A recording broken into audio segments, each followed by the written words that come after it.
আমি জানি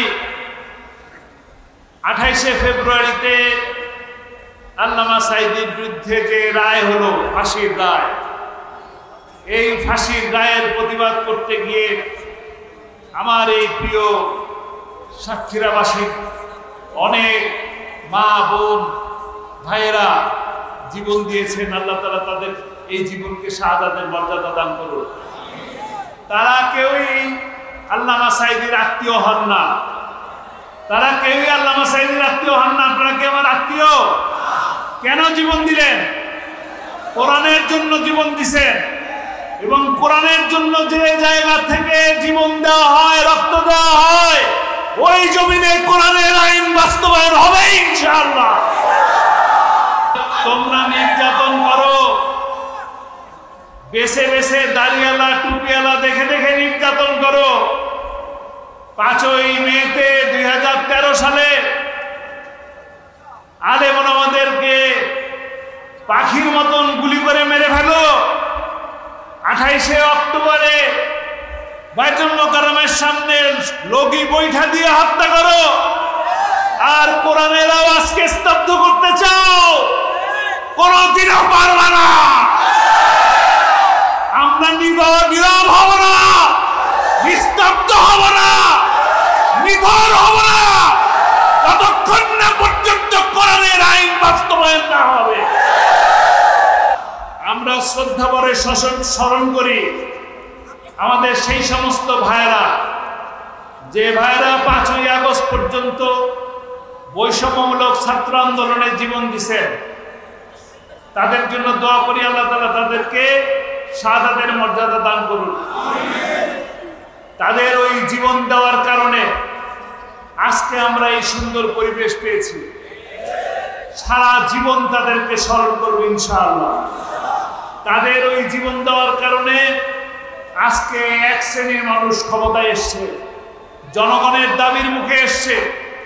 আমরা চাই তাদের মাধ্যমে একটি সুন্দর সুষ্ঠু নির্বাচন বাস্তবায়ন করে দিয়ে নির্বাচিত সরকারের হাতে তারা ক্ষমতা হস্তান্তর করে চলে যান। আমরা চাই তারা সুন্দর করে দেশটাকে পরিচালনা করুক। বৈষম্যমূলক ছাত্র আন্দোলনের সকল নেতৃবৃন্দরা চাইছে এই দেশ থেকে সকল ধরনের বৈষম্য দূর হয়ে যাক। তাদের জীবন দেওয়ার কারণে আজকে আমাদের ভাইয়েরা, মুরব্বী, অভিভাবক, ছাত্র জনতা সকলে রাস্তায় দাঁড়িয়েছিল বলেই ওই জালিম সরকার খুনি, যারা এই খুনের সাথে, গুমের সাথে, হত্যার সাথে, ফাঁসির সাথে জড়িত ছিল, তারা পালিয়ে গেছে। তারা জামাত ইসলামী এবং বাংলাদেশ ইসলামী ছাত্র শিবিরকে নিষিদ্ধ করতে চেয়েছিল। তারা কি নিষিদ্ধ করতে পেরেছে? নিষিদ্ধ হয়েছে কারা? তারাই নিষিদ্ধ হয়ে গেছে। যারা কোরআনের বিরুদ্ধে থাকবে, যারা সুন্নাহর বিরুদ্ধে থাকবে, তারা এই বাংলার মাটিতে কোনোদিন থাকতে পারবে না। বাংলার মাটিতে নয়, এই বিশ্বের মাটিতে কেউ থাকতে পারবে না। থাকার কোনো সুযোগ আল্লাহ তাআলা দিবেন না। আর যারা আল্লামা সাঈদীকে ভালোবাসেন, আল্লামা সাঈদীকে যারা হত্যা করতে চেয়েছেন বা হত্যা করেছে, দেখেন আপনাদের এখানে আনার নামে একজন এমপি আছেন না? আনার চিনছেন? 28শে ফেব্রুয়ারি রায়ের পরবর্তীতে তিনি বলছিলেন যে এই রায় অতি দ্রুত কার্যকর করতে হবে এবং বাংলার মাটিতে আল্লামা সাঈদী দাফন হতে দেবে না। দাফন কি হয়েছে কিনা? মানুষ তার কবর জিয়ারত করতে যায় কিনা? প্রতিদিন শত শত মানুষ জিয়ারত করতে যায়। আনার কোথায়? আনার কোথায়? আনারের সন্তান। আমার মায়া লাগে, দুঃখ লাগে, কিন্তু আলেমদের বিরুদ্ধে থাকলে এই অবস্থায় সৃষ্টি হয়। সন্তান এক টুকরা মাংস চায় একটু দাফন দেওয়ার জন্য। কোরআনের বিপক্ষে যাবেন না, কোরআনের পক্ষে বিপক্ষে যাবেন না। এইরকমই চিল্লতি হবে, পালিয়ে যেতে হবে, পালিয়ে যেতে হবে। ইন্দুরের গর্ত পাবেন না পালায় যাওয়ার জন্য। যেখানে পালায় গেছেন ভালো আছেন, যেখানে পালায় গেছেন ভালো আছেন। আছেন, অনেক ভালো আছেন, মাথা উঁচু করে দাঁড়ানোর চেষ্টা করেন না। কোরআনের পক্ষের মানুষরা, কোরআনের সাক্ষী হয়ে থাকবে, তাদেরকে কোনোদিন সহ্য করবে না। কোরআন প্রেমিক মানুষ কোরআন বিরোধীদেরকে সহ্য করে না। আওয়ামী জাহেলিয়াতের যুগে বাংলাদেশে আলেম ওলামা কোথাও সোজা হয়ে দাঁড়াতে পারে নাই, হক কথা বলার কোনো সুযোগ ছিল না। আমরা তো দেখেছি ইউটিউবের মাধ্যমে, ফেসবুকের মাধ্যমে আলেম ওলামা বক্তব্য দিচ্ছে, স্টেজে আওয়ামী সন্ত্রাসী বাহিনীরা দাও নিয়ে স্টেজের উপর উঠে গেছে। যুগের পরিবর্তন হয়েছে কিনা? আলেম ওলামাদের উপর নির্যাতন করে কখনো কেউ টিকে থাকতে পারে না।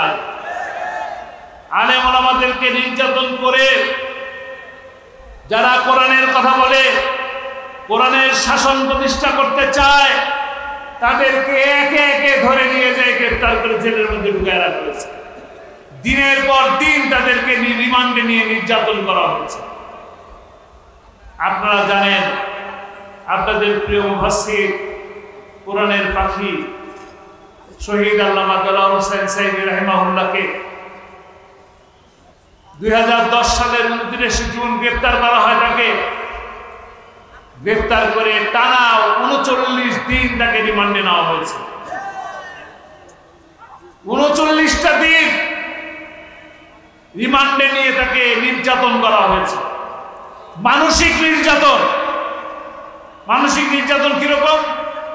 তিনি ঘুমিয়ে আসেন, রাত্র 11টার, রাত্র 1টা বাজে, ঘুমায় আসেন। জেলখানার যে গ্রিলগুলো আছে না, গ্রিল, সেই গ্রিলের মধ্যে লাঠি দিয়ে টান দিল, ঠানা করে শব্দ হইল। তো শব্দ করলেন না, আবার ঘুম ভেঙে গেলেন। জিজ্ঞেস করলেন, আপনি ঘুমাইছেন কিনা, আপনার কিছু লাগবে কিনা? ঘুম থেকে উঠাই জিজ্ঞেস করতেছেন যে আপনার ঘুমাইছেন কিনা। কি ধরনের নির্যাতন এসে চিন্তা করেন।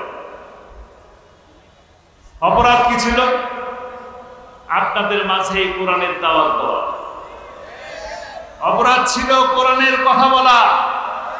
অপরাধ ছিল কোরআনের আইনকে দেশের সংবিধানের মধ্যে সংযোজন করা। উনি যখন 1996 সালে যখন সংসদ সদস্য নির্বাচিত হন, প্রথমবারের মতন যখন সংসদের ভিতরে প্রবেশ করেন, তখন তিনি দেখলেন সকল সংসদ সদস্যরা মাথা নত করে ভিতরে ঢুকতেছে। মাথা নত করা মুসলমানদের জন্য জায়েজ আছে কিনা? জায়েজ নাই। শিরক, শিরক বলে তার পরের দিনই তিনি সংসদে বিল উত্থাপন করলেন। বিলে বললেন মাথা নত করা যাবে না, সালাম দিয়ে সংসদে প্রবেশ করতে হবে, এবং সেই সালামের বিধান এখনো আছে। এর সব কি শুধুমাত্র আল্লামা সাইদি সাহেব পেয়েছে? পিরোজপুরের সকল মানুষ পেয়েছে যারা ভোট দিয়েছে। এরকম সবের ভাগিদার কি আপনারা হতে চান? এরকম সব যতক্ষণ পর্যন্ত জীবিত থাকবেন, মৃত্যুর পরেও এই সব আপনার আমলনামায় লেখা থাকবে। এরকম সব কি আপনারা পেতে চান? পাওয়ার জন্য কাজ করতে হবে। কি কাজ? যারা এই কোরআনের কথা বলে, যারা কোরআনকে এই সমাজে প্রতিষ্ঠা করতে চায়, তাদেরকে আমরা ইনশাআল্লাহ ইউনিয়ন পরিষদে পাঠাবো, উপজেলা পরিষদে পাঠাবো, পৌরসভা পরিষদে পাঠাবো, সংসদ ভবনে পাঠাবো ইনশাআল্লাহ। আমাদের প্রিয় নবী, শেষ নবী, শ্রেষ্ঠ নবী, আখেরে নবী মুহাম্মদ রাসূলুল্লাহ সাল্লাল্লাহু আলাইহি ওয়াসাল্লাম সম্পর্কে কিছু জানার জন্য, আপনারা ধরো নিশ্চয়ই সকলেই জানেন, আমাদের এই নবী, শ্রেষ্ঠ নবী রাসূল আকরাম সাল্লাল্লাহু আলাইহি ওয়াসাল্লাম আমাদের জন্য রহমতের বারিধারা নিয়ে এসেছে। পৃথিবীতে যত ধরনের প্রাণী আছে আর সামনে যত মানুষ আসবে, কিয়ামত পর্যন্ত যত প্রাণী আসবে, সকল প্রাণীর জন্য রহমত স্বরূপ। রহমত স্বরূপ কিনা? আলহামদুলিল্লাহ আমাদের প্রিয় নবী যখন এই পৃথিবীতে আসলেন সেই সময় এই পৃথিবীটি ছিল সুখ ছিল না, শান্তি ছিল না, যুদ্ধ বিধ্বস্ত একটি দেশ ছিল। যে সময় মানুষ মানুষকে বিশ্বাস করত না, সাদা কালো ব্যবধান, নারীর কোনো সম্মান ছিল না, শ্রমিকের কোনো মর্যাদা ছিল না। আপনারা নিশ্চয়ই জানেন এমন একটা সময় ছিল যে সময়ে একটা কন্যা সন্তান জন্মগ্রহণ করলে তাকে তার পিতা কতটা জালিম হলে, কতটা মূর্খ হলে সেই কন্যা সন্তানটিকে নিয়ে জীবন্ত অবস্থায় মাটি চাপা দিয়ে মেরে ফেলবে। এমন একটা সময় ছিল যে সময়ে স্ত্রীর কোনো সম্মান ছিল না, নারীদের কোনো মর্যাদা ছিল না, নারীদেরকে ভোগ করত, ভোগ সামগ্রী মনে করত, পণ্য সামগ্রী মনে করত। সেই সময়ে নারীদেরকে ভোগ করার পরে, নারীদেরকে ভোগ করার পরে যখন অন্তঃসত্ত্বা হতো, সেই অন্তঃসত্ত্বা নারীকে অনেক মানুষের মাঝে নিয়ে এসে উলঙ্গ করে তারপর তার পেটকে ছিঁড়ে সেই সন্তানকে ডেলিভারি দেওয়া হতো। ছটফট করে মা মারা যেত, আর এক পাশে ছটফট করে সেই নবজাত শিশু মারা যেত। ওই রকম এক জাহিলিয়াতের যুগে রহমত স্বরূপ আল্লাহ রাসূল সাল্লাল্লাহু আলাইহি সাল্লাম প্রেরণ করেছিলেন, এই পৃথিবীতে এসেছিলেন এবং নারীকে মর্যাদা দিলেন, মা জাতিকে মর্যাদা দিলেন। আল্লাহ রাসূল সাল্লাল্লাহু আলাইহি সাল্লামকে সাহাবীরা জিজ্ঞেস করলেন, মর্যাদা কার বেশি? বললেন মায়ের বেশি। তারপরে কার বেশি? তারপরে মায়ের বেশি। তারপরে কার সেবা করব? মায়ের সেবা করব। তারপর কার? তারপর পিতা। মর্যাদা বাড়ল কার? সম্মান দিলেন কে? রহমত দিলেন কে? এই নবী সাল্লাল্লাহু আলাইহি সাল্লাম আমাদের নারীদেরকে সম্মান দিলেন, মর্যাদা দিলেন, রহমত স্বরূপ তিনি আমাদের মাঝে আসলেন। এই আল্লাহ রাসূল সাল্লাল্লাহু আলাইহি সাল্লাম এক সময় রাস্তা দিয়ে হেঁটে যাচ্ছে, তার সাথে সাহাবীরা আছে। একটা হঠাৎ করে একটা উট তার সামনে এসে পায়ের উপরে পড়ে গেল। উটটা কাঁদতেছে, উটের চোখ থেকে পানি পড়তেছে। আল্লাহ রাসূল সেই উট দেখে চিনতে পারলেন, বুঝতে পারলেন, তার দুঃখ বুঝতে পারলেন। জিজ্ঞেস করলেন এই উটের মালিককে, মালিককে ডেকে নিয়ে আসো। মালিককে ডেকে নিয়ে আসা হলো। মালিককে ডেকে নিয়ে আসার পরে বলল, এই উট দিয়ে কি আপনি কাজ করান? যে কাজ করায়। যে উট দিয়ে কাজ করান সেই উটকে তো যতটুকু খাদ্য তার দেওয়া দরকার ততটুকু খাদ্য আপনারা দেন না।